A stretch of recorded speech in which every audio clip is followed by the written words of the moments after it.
Nagpahimangno ang Davao City Overland Transport Terminal kundikot sa tanang pasahero nga mag-igmat sa bagong modus nga ilang nadiskubrihan. Hilabi na nga gilaumang nagsangon ang terminal sa mga manguli sa ilang tagsa-tagsa ka lugar karong holiday season.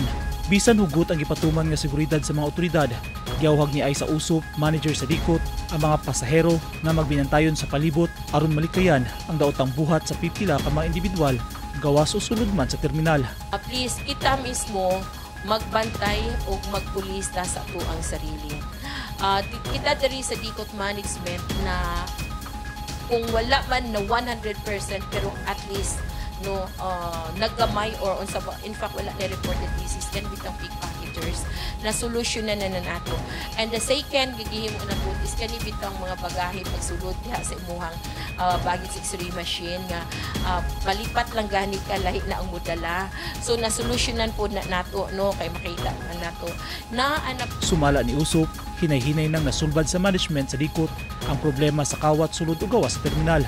Apan doon na napod sila nabantayan nga bagong modus. Nangaanap po yung bagong modus nga kana bitang from the terminal drive then mosulod ka sa bayan kunuhay ka and kunuhay mura kuno kagkauban istoryahon ka then kung naa kay bag mingon nga tabangan ta kay dala ang imong bag pre asa di ay ka so kung unsa imong isulti nga place adto ka Cagayan moingon po check ay parihara di ay ta Cagayan di ay ta tabangan na lang kanako sa imong bag pag ando di ay it's either pasakyon nakainit mo sakay ka unya pangayo ang nakaong kwarta or second nga napoy nahitabo nga ang bag giabrihan o kay it's either pagitaan siguro to or basigis baybayan na kano nga kabalo unsay sulod sa imuhang ang bag. Gipasabot ni Usop nga mas maayong mag-igmat aron dili mabutang ang kaugalingon sa laot.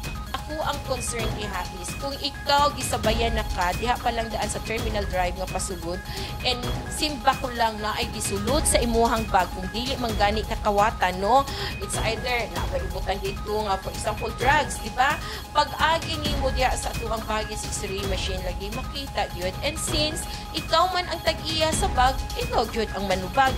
Lakip sa gipahibalo sa Dikot Management ngadto sa publiko nga sa mga lehitimong porter lang magpa-assist ugaling dunay daghang dala nga bagahe aron malikayan nga mailad naka-ID ug naka-uniform ang mga lehitimong porter sa dikot. Gipasalig hinuon sa dikot nga 24/7 ang ilang monitoring sulod ug gawas sa terminal. Kaabag ang mga personahe sa Davao City Police ug Task Force Davao nag-function sab ang mga CCTV camera sa terminal. Eugene Hinutan, Newsline Philippines. Stay safe.